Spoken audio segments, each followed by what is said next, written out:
Welcome to the musculoskeletal physical examination for the knee. In this video, we will demonstrate how to effectively and safely assess the knee joint for signs of musculoskeletal diseases or injuries, with a particular focus on the clinical signs of osteoarthritis. The learning objectives for this video are to demonstrate how to fully examine the knee joint using the look, feel, move, and measure method, to show the most relevant anatomic landmarks of the knee, and lastly, to develop a consistent pattern for examining the knee. It's the assumption that a detailed medical history has been taken with the patient. Prior to starting the examination, wash your hands, introduce yourself, and explain the examination procedure. Ask if they have any questions about the assessment. If they do, explain thoroughly. If they do not have questions, ask if the patient is happy for you to start the physical examination of their knee. When you are ready to start, ask the patient to stand up and ensure that you have adequate exposure to the area being assessed. When assessing the knee, it's preferable that the person is barefoot and wearing a pair of shorts, so the knee, the leg, the foot, and the ankle can be easily viewed. Ask the patient to start walking as they normally would. Make sure there's enough space for 10 to 12 steps and they walk back towards you. As the patient continues walking, you should be examining their gait pattern. First, have a general inspection of their gait pattern. Look for gait speed, symmetry, and stride length. Once you've had a general look and inspection, move on to a more specific look at the system. Observe the movement at the axioskeletal, hip, and ankle joints. Check for any signs of abnormal movement at those joints and how they might affect the knee joint. It is easier if you develop a system. For instance, look at the joints from a proximal to distal manner. Is the pelvis aligned symmetrically during the gait cycle? In sequence, inspect how the hips, knees, ankles, and feet move throughout the gait cycle. Remember, you're looking for symmetry from side to side and the presence of any signs of abnormality, such as, is there too much pelvic tilt? Do the hip and knee move freely from flexion to extension throughout the gait cycle? Is there an exaggerated amount of foot pronation? Is there a dynamic varus or an adductor thrust at the knee? We will now move on to inspecting the patient's lower limb. With the patient facing forwards and then sideways, inspect the following: knee alignment and deformity. Look for a varus or a valgus deformity. Look for a fixed flexion or hyperextension deformity, recurvatum of the knee. Muscle atrophy. Look for differences in muscle bulk between the limbs, especially the quadriceps, gluteus, and gastrocnemius muscle groups. Patellar alignment. Compare the position of the patella in relation to the joint line between the right and left knees. Look for any visible scars, skin pigmentation, discoloration, or swelling that could indicate previous surgery or a history of traumatic injury.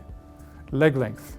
Is there a noticeable difference in length between the right and left legs?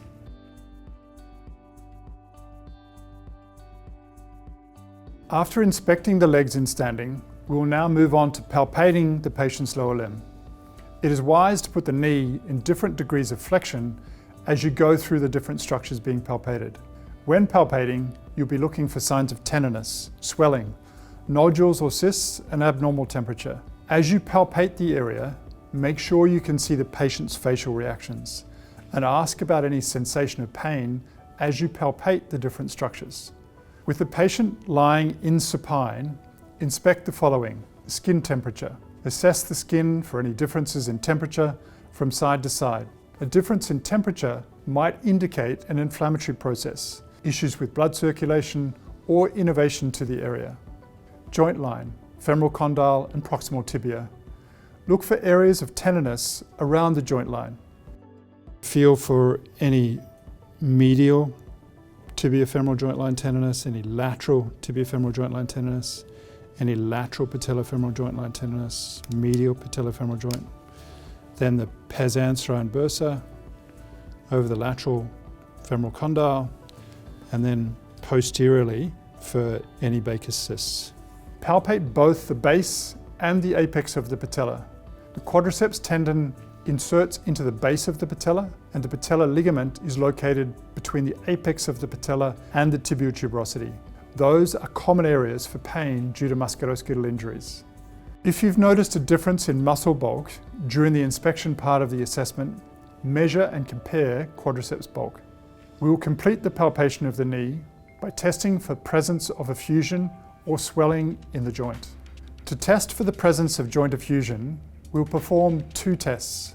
First, the sweep test, and then the patella tap.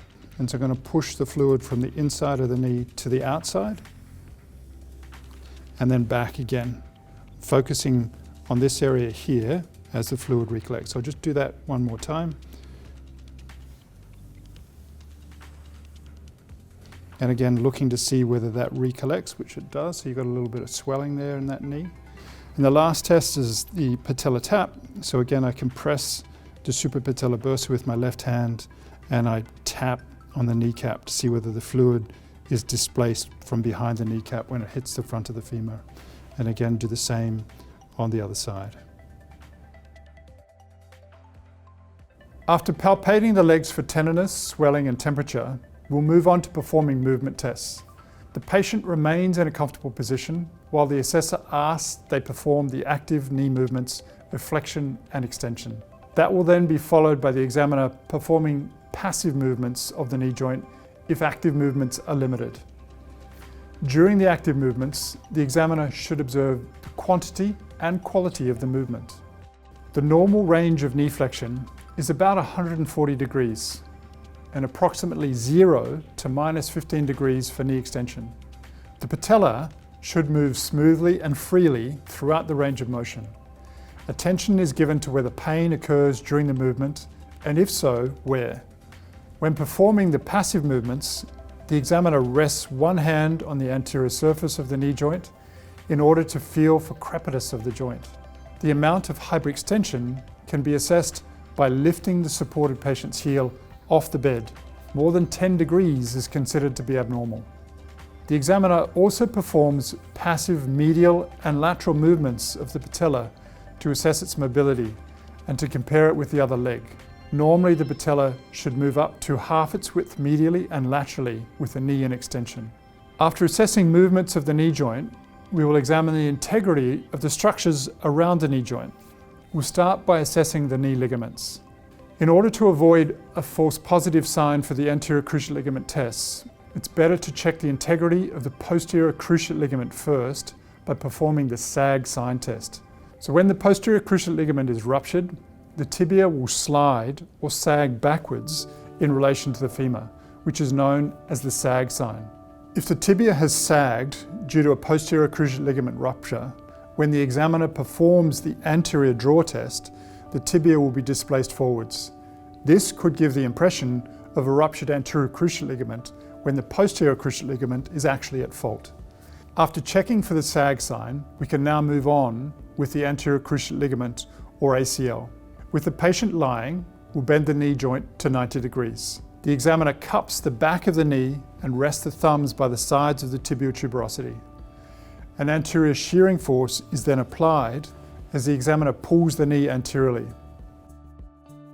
So doing the same on the other side, disengaging the hamstrings, seeing if you can anteriorly translate the tibia on the femur or posteriorly translate the tibia on the femur for a posterior draw test. Because there are also secondary structures that help stabilize the knee joint anteriorly, the Lockman's test should be performed in conjunction with the anterior draw test when anterior knee instability due to ligament origin is suspected. The knee is positioned in 20 to 30 degrees of flexion, and an anterior shear pull is applied to the tibia when the femur is stable. While maintaining the same hand position, the examiner now pushes the tibia posteriorly to assess the integrity of the posterior cruciate ligament, or PCL. A positive test will show an exaggerated amount of either anterior or posterior translation of the tibia in relation to the femur. Next, we'll demonstrate the varus and valgus stress test.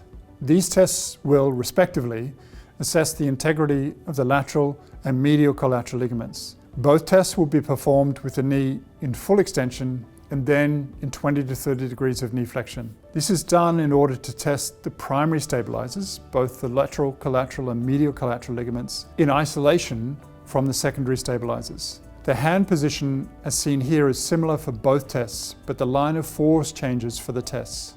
A positive test will show an exaggerated amount of either varus or valgus gap on the lateral or medial joint line. Lastly, to assess the integrity of the meniscus, we'll perform the McMurray's test. Meniscus tears are common, and there are a number of different examination tests for determining their presence. For the McMurray's test, the patient is positioned supine, the proximal hand holds the knee, and palpates the joint line, while the distal hand holds the sole of the foot. From a position of maximal flexion, the knee is extended with internal rotation of the tibia and varus stress for detection of lateral meniscal tears. The knee is then returned to maximal flexion and extended with external rotation of the tibia and a valgus stress for detection of medial meniscal tears. Positive findings are pain, snapping, audible clicking or locking, indicating a compromised medial or lateral meniscus. Joint line tenderness can be used to screen for sensitivity related to meniscal injuries. If the pain is localized to either the medial or lateral aspect of the joint, it could suggest compromised integrity of the medial or lateral meniscus. The test is usually performed with a patient relaxed in supine and the knee flexed to 90 degrees, and asking the patient if palpation elicits tenderness. For diagnosing medial meniscal tears, the tibia is rotated internally and the medial joint line is palpated.